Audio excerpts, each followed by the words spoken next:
Walhasil itu omong kosong ya. Kembali kepada Al-Quran dan Sunnah itu jebakan. Biar Anda dikeluarkan daripada 4 madhab, kemudian diperintahkan untuk mengikuti ulama-ulamanya mereka. Ini jebakan. Yuk kembali kepada Al-Quran dan Sunnah. Biar apa? Anda tidak percaya dengan 4 madhab, tidak percaya dengan ulama-ulama yang kompeten, dikeluarkan, digiring untuk mengikuti ulamanya mereka. Dengan berkedok apa? Kembali kepada Al-Quran dan Sunnah. Faham ya? في وجه النسب وإن شاء الله بعدين باطل نسبهم بعلوي باطل بالإجماع. Bahwa mereka yang membatalkan nasab Alawi itu sesat. Mereka yang membatalkan nasab Alawi itu secara kacamata syarak dan ilmu nasab saja, mereka itu salah. Masa ahli nasab saja sedunia nggak ada yang membatalkan? Masa ulama-ulama terdahulu, hatta ulama-ulama Nusantara yang keilmuannya hebat, mujtahid mereka dari dulu nggak ada yang membatalkan, tiba-tiba sekarang ada yang membatalkan.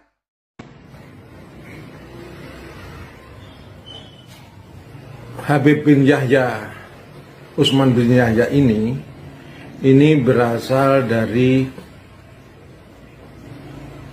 Yaman. Beliaunya bersama ayahnya datang ke Indonesia ini atas permintaan Belanda. Jadi orang-orang Yaman pada waktu itu didatangkan oleh pemerintah Hindia Belanda. Jadi bukan datang sendiri, tetapi didatangkan oleh pemerintah Hindia Belanda karena pada waktu itu di Jawa ini orang-orang pribumi tidak mau bekerja dengan Belanda. Para kiai tidak mau bekerja pada Belanda. Sehingga terjadi kekurangan tenaga kerja. Oleh karena itu Belanda mendatangkan orang-orang Yaman ke Indonesia untuk dipekerjakan. Nah memang pada waktu itu memang sedang terjadi proses imigrasi di mana para penjajah mendatang orang-orang dari luar. Kalau Inggris itu mendatangkan orang kulit hitam, Amerika kulit hitam di Amerika. Kalau Inggris pernah mendatangkan orang India, orang Bangladesh di Indonesia. Sedangkan Belanda sendiri mendatangkan orang Yaman ke Jawa. Nah, tempatnya di mana? Tempatnya adalah ditaruh di Pekojan, Batavia. Nah, setelah harus menghadapi keraguan masyarakat terhadap keabsahan silsilah nasabnya, kini Lutfi bin Yahya alias LBY juga harus menghadapi tudingan para Nahdiyin terhadap statusnya sebagai seorang mursyid. Lutfi bin Yahya nyaris sempurna mengelabui NU dan kaum Nahdiyin serta seluruh warga bangsa. Ada begitu banyak kepalsuan yang telah dilakukannya. Ini adalah bahaya laten yang pantas disebut sebagai prima dusta Lutfi bin Yahya. Pada tanggal 20 November tahun 2024, Misteri Realita mengunggah sebuah video berjudul Prima Dusta Lutfi bin Yahya. Dalam video tersebut dibahas 9 kedustaan LBY sehingga cukup beralasan bila kemudian ia disebut sebagai prima dusta. Untuk menyegarkan kembali ingatan kita semua, berikut cuplikan paling penting dari video tersebut. Pantaslah bila kita sebut sebagai prima dusta Lutfi bin Yahya. Berikut daftarnya. 1. Pemalsu nasab Rasulullah Sallallahu Alaihi Wasallam. 2. Pemalsu silsilah Wali Songo. 3. Pemalsu makam keramat para leluhur bangsa. 4. Pemalsu sejarah bangsa. 5. Pemalsu sejarah berdirinya NU. 6. Pemalsu sejarah Jatman. 7. Pemalsu pahlawan bangsa yang dibaalawikan. 8. Pemalsu kitab-kitab ulama. Dan 9. Pemalsu DNA. pasca Kongres Jatman ke-13 di Boyolali, Jawa Tengah pada Desember tahun 2024. LBY yang ketika itu menduduki posisi sebagai Ketua Majelis Sufi Dunia atau World Sufi Assembly, kemudian mendirikan organisasi tarekat baru bernama Jatma Aswaja. LBY bertindak sebagai Rois Am atau Ketua Pengurus Besar, didampingi oleh Dr. Helmi Faisal Jaini sebagai Sekretaris Jenderal. Dengan jaringan yang dimilikinya, ditambah penampilannya yang alim dan flamboyan, juga dengan dukungan statusnya sebagai seorang cucu Nabi, LBY berhasil mengembangkan Jatma Aswaja dalam waktu yang sangat cepat. Di samping itu, ada faktor yang tak boleh diabaikan. Dalam dunia tarekat, kepatuhan murid kepada mursyid atau guru spiritual memiliki posisi yang sangat kuat. Ketika LBY tidak lagi memimpin Jatman pasca Kongres Boyolali Desember tahun 2024 dan kemudian mendirikan Jatma Aswaja pada April tahun 2025, para pengikut setia atau mukibinnya secara otomatis mengikuti langkahnya. Sementara itu, Jatman di bawah kepemimpinan baru Kiai Haji Ahmad Khalwani dan Kiai Haji Ali Maskur Musa secara konsisten mengimbau warga Nahdiyin untuk tetap istiqomah dan setia berada di dalam Jatman sebagai badan otonom resmi PBNU.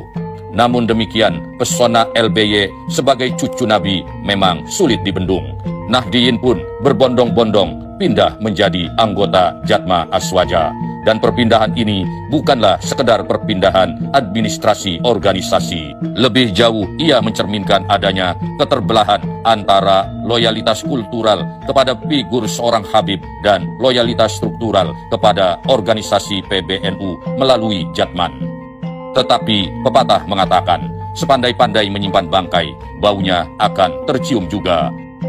Pasca Jatma Aswaja menggelar acara doa keselamatan bangsa, zikir kebangsaan, dan haul pendiri NKRI di Masjid Istiqlal Jakarta pada Minggu malam 9 Agustus 2026.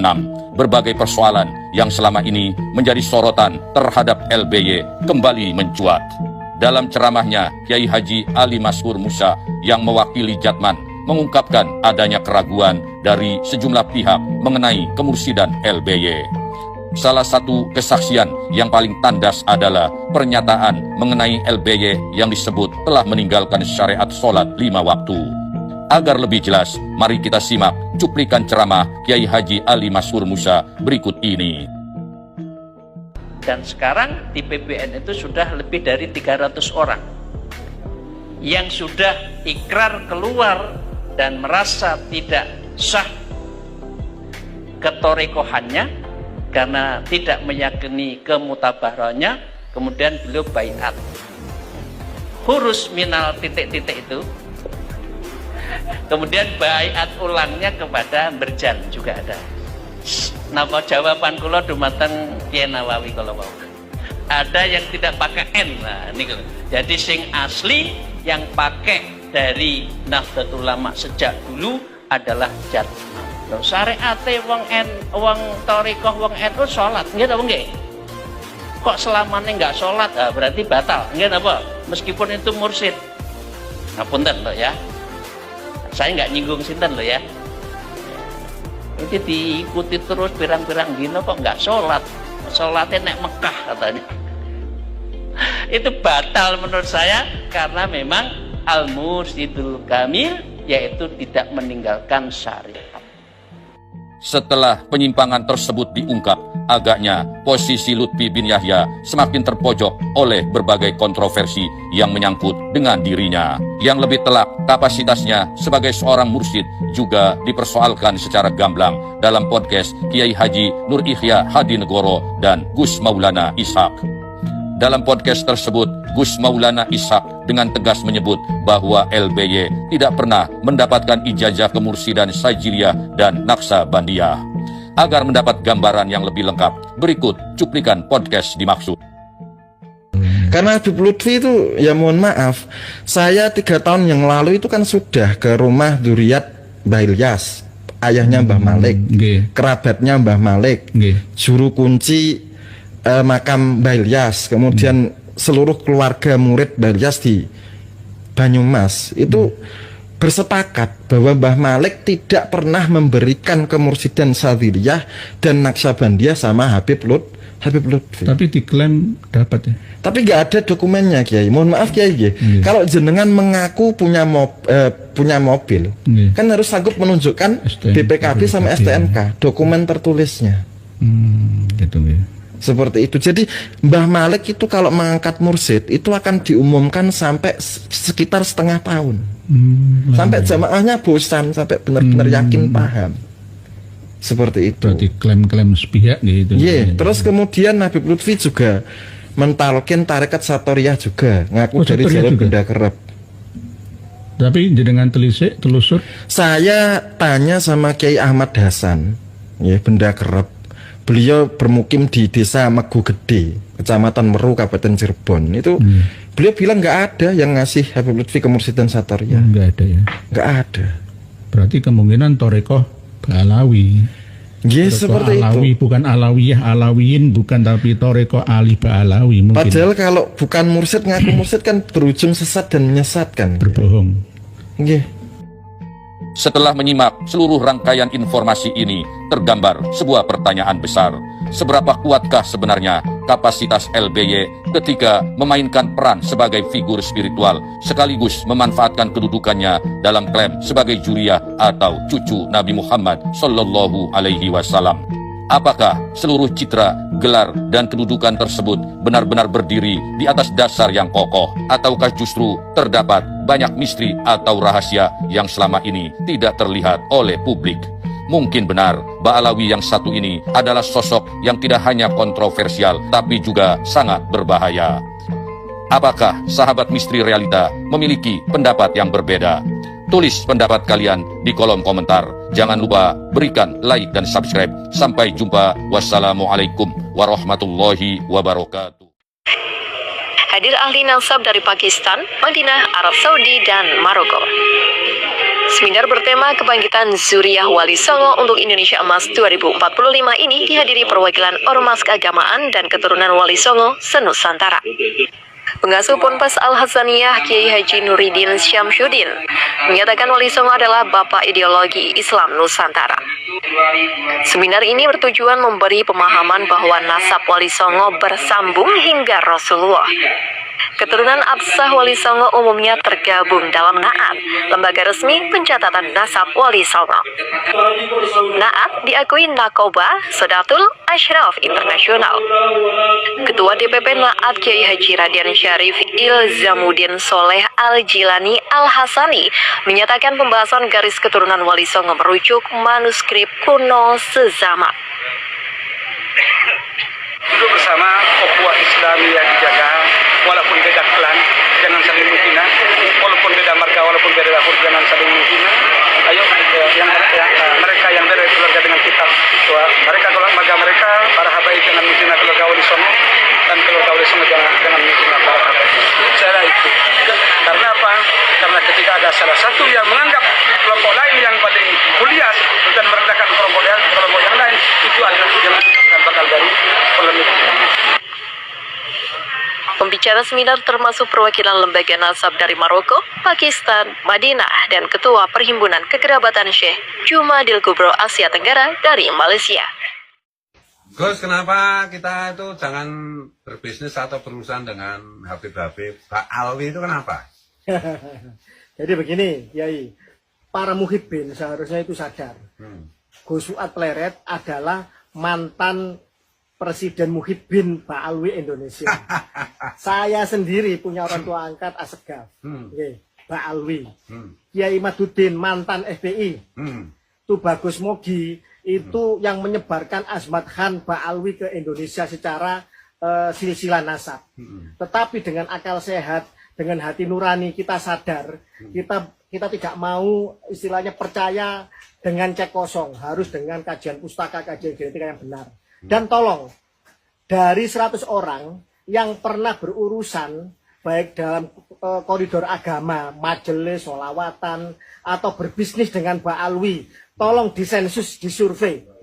siapa dari mereka yang benar-benar usahanya sukses, usahanya benar-benar adil, usahanya benar-benar istilahnya itu tidak didolimi, tidak dikadali. Rata-rata hampir semua pernah dikadali, pernah ditipu, pernah dimakan, direbut atau apapun lah, yang punya majelis dipendang dari panggungnya, yang bisnis bersama ya diakali, ya dikadali.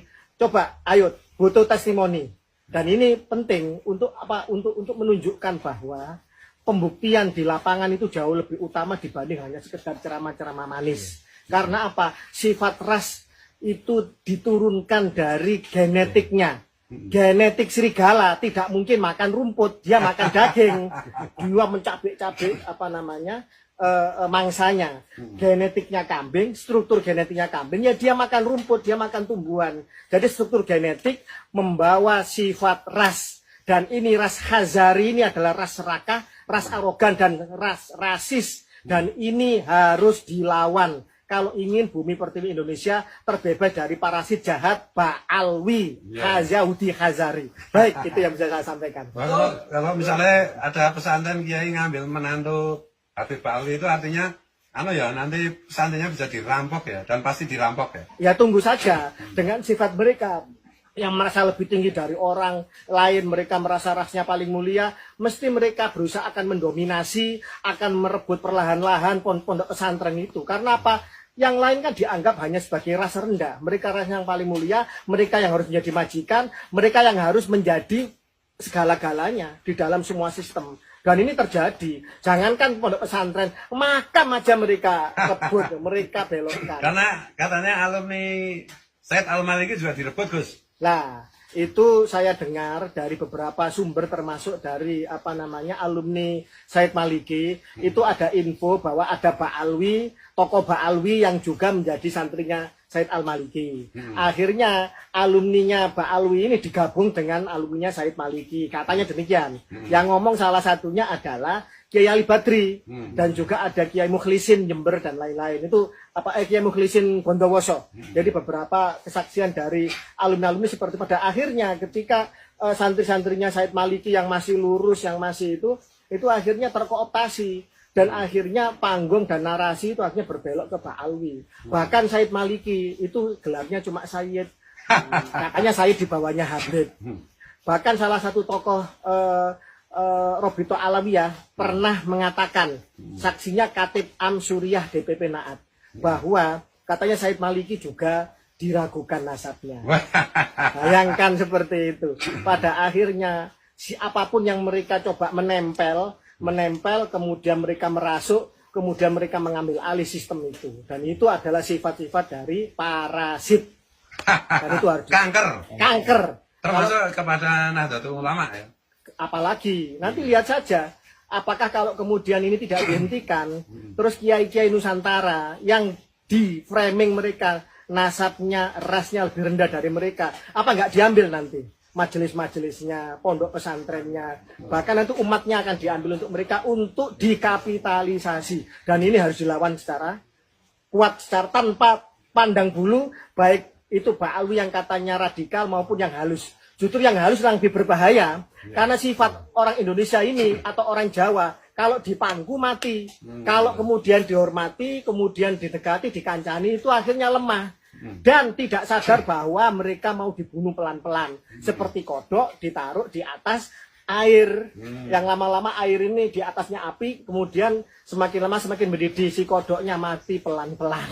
Dan ini berbahaya untuk kebangsaan kita ya Gus, karena mereka memang sebenarnya tidak cocok dengan NKRI, Pancasila, dan lain-lain itu ya. Sangat berbahaya. Buktinya apa? Banser, ini ada beberapa anggota Banser. Banser ketika kemudian membakar bendera HTI, Banser dikutuk besar-besaran. Bahkan di DKI Banser disuruh baca syahadat. Bayangkan pasukannya ulama, mereka yang setia menjaga Garda Nusantara, Garda Bangsa dan seterusnya. Ini kemudian disuruh baca syahadat padahal mereka adalah pasukannya ulama.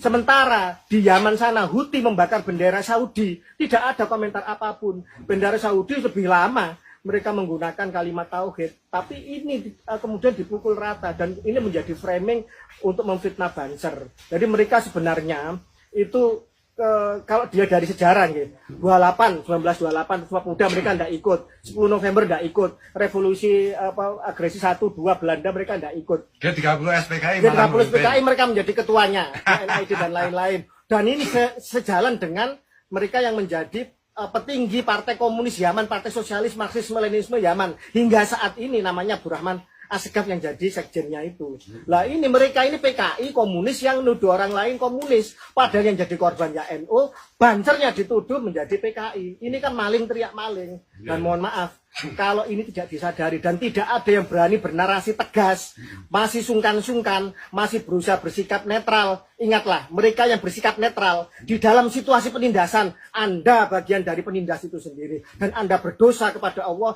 Mau berkata apa Anda di hadapan Kanjeng Nabi nanti, dan meluruskan nasab Nabi di Nusantara, ini adalah bagian dari tanggung jawab Anda kalau mengaku orang yang beriman dan cinta sama Kanjeng Nabi. Demikian. Siap, keren. Terima kasih, Gus. Siap, terima kasih. Ya, merdeka. Merdeka.